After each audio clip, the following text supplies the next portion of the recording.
Assalamualaikum warahmatullahi wabarakatuh. Saya Tisha Miranda akan sedikit menjelaskan materi bab 6 tentang memperkukuh persatuan dan kesatuan bangsa dalam Negara Kesatuan Republik Indonesia. Nah, apa yang kalian pikirkan setelah melihat gambar tersebut? Tentunya kalian sepakat bahwa proklamasi kemerdekaan pada tanggal 17 Agustus 1945 telah mengakhiri rentetan penderitaan bangsa Indonesia sebagai bangsa yang terjajah.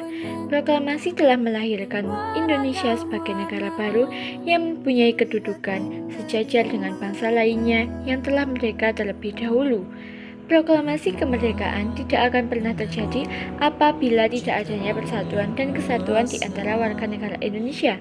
Persatuan dan kesatuan bangsa harus selalu kita jaga supaya Negara Kesatuan Republik Indonesia tetap menunjukkan eksistensinya dan menjadi negara mandiri yang terbebas dari berbagai interferensi atau campur tangan asing.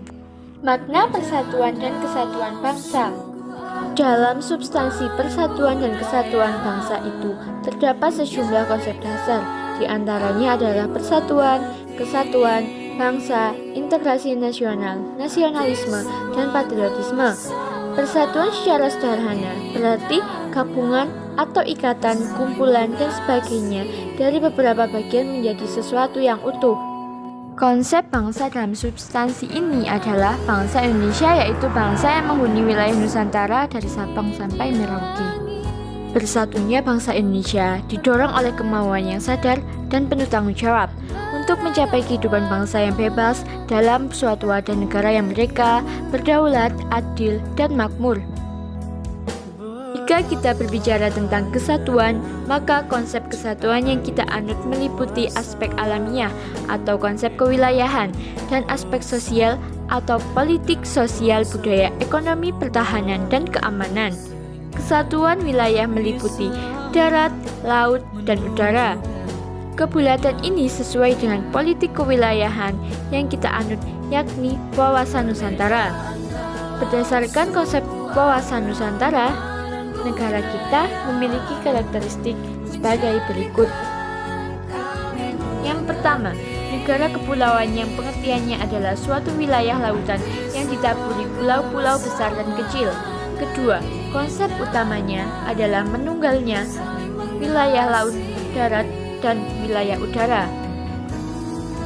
Ketiga, laut atau perairan merupakan wilayah pokok, bukan merupakan pelengkap. Keempat, laut merupakan bagian yang tidak terpisahkan dari daratan, bukan pemisah antara daratan dan pulau yang satu dengan yang lain. Bagaimana ya perwujudan konsep kesatuan bangsa dalam aspek sosial? Dalam aspek sosial, kesatuan tersebut diwujudkan dalam beberapa aspek kehidupan berikut. Yang pertama, perwujudan Kepulauan Nusantara sebagai satu kesatuan politik. Kedua, perwujudan Pulau Nusantara sebagai satu kesatuan ekonomi. Ketiga, perwujudan Kepulauan Nusantara sebagai satu kesatuan sosial budaya. Keempat, perwujudan Kepulauan Nusantara sebagai satu kesatuan pertahanan keamanan.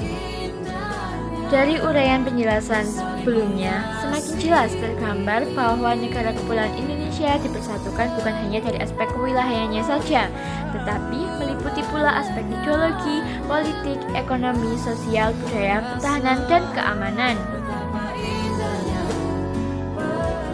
Bangsa Indonesia yang secara sadar ingin bersatu agar hidup kokoh sebagai bangsa yang berdaulat memiliki faktor-faktor integratif bangsa sebagai perekat persatuan, yaitu sebagai berikut. Pertama, Pancasila. Kedua, UUD NRI tahun 1945. Ketiga, Sangsaka Merah Putih. Keempat, Lagu Kebangsaan Indonesia Raya. Kelima, Bahasa Indonesia. Dan yang keenam, Sumpah Pemuda.